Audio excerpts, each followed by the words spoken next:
नमस्कार, बिहार मिथिला न्यूज में आपका स्वागत है। मैं मनोज। देखिए, झंझारपुर विधानसभा चुनाव काफी कठिन मोड़ पर है। कठिन मोड़ पर इसलिए, एक तरफ मंत्री, पर्यटन मंत्री के रूप में रहे नीतीश मिश्रा, जहां विकास की बात करते, कई जगह उन्होंने पर्यटन स्थल को विकसित करने का प्रयास किया है।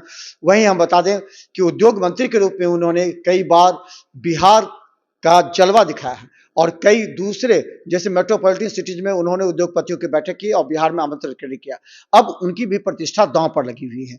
झंझारपुर से नीतीश मिश्रा है, तो उनके सामने राम नारायण यादव, जो पिछली बार भी थे, इस बार भी सीपीआई से, यानी कि झंझारपुर से इस बार सीपीआई को मिला है। गुलाब यादव इस बार उनके सपोर्ट में है।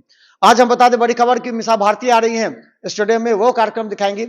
इसके अलावा बता दें कि नीतीश मिश्रा का रोड शो है। बड़ी संख्या में जो है सो मोटरसाइकिल पर सैकड़ों की संख्या में लोग पूरे झंझारपुर का भ्रमण कर रहे हैं। आज शाम 4 बजे 5 बजे के बाद प्रचार का शोर थम जाएगा। लेकिन हम बता दें, इसमें सबसे बड़ा जो भूमिका निभा रहे हैं वो जन स्वराज पार्टी के केशव भंडारी। केशव भंडारी के बारे में कहा जाता है कि उनको कुशवाहा वोट या अलग अलग वोट बैंक उनके पास है, तो उम्मीद की जा रही है कि उन्हें भी अच्छा वोट आएगा। लेकिन अगर उन्हें वोट आएगा तो वो वोट किसका कटेगा, इस पर चर्चा हो रही है झंझारपुर में। क्या वोट बांटना है या वोट कटेगा तो किसको फायदा होगा, किसको नुकसान, इसकी चर्चा करिए। लेकिन हम बता दें, ये चर्चा 11 तारीख के बाद होगी, जब वोटिंग हो जाएगा तब। लेकिन अब सवाल यह है कि झंझारपुर विधानसभा में क्या होगा। यहां लोकसभा के सांसद के रूप में रामप्रीत मंडल थे।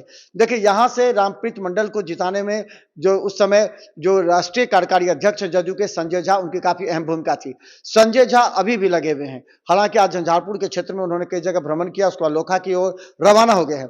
लेकिन अब झंझारपुर विधानसभा एक प्रतिष्ठा का प्रश्न बन गया है, क्योंकि यहां जो है गुलाब यादव की भूमिका को लोग काफी महत्व मानते हैं और उनके पुत्री जो कि जिला परिषद अध्यक्ष भी है।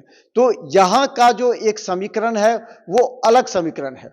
इस समीकरण में सीपीआई को जो सीट मिला है उससे क्या राष्ट्रीय जनता दल के लोग कितने प्रभावित हैं, यह भी महत्व। लेकिन मीसा भारती के कार्यक्रम हो जाने के बाद यह उम्मीद जताई जा रही है कि थोड़ा सा वोटर जो है वो मूव करेगा सीपीआई की तरफ।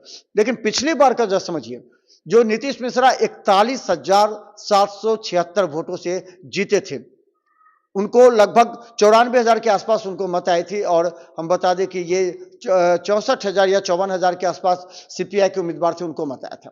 तो ये 41,000 का जो गैप है वो गैप कैसे पटेगा, ये बहुत बड़ा सवाल है।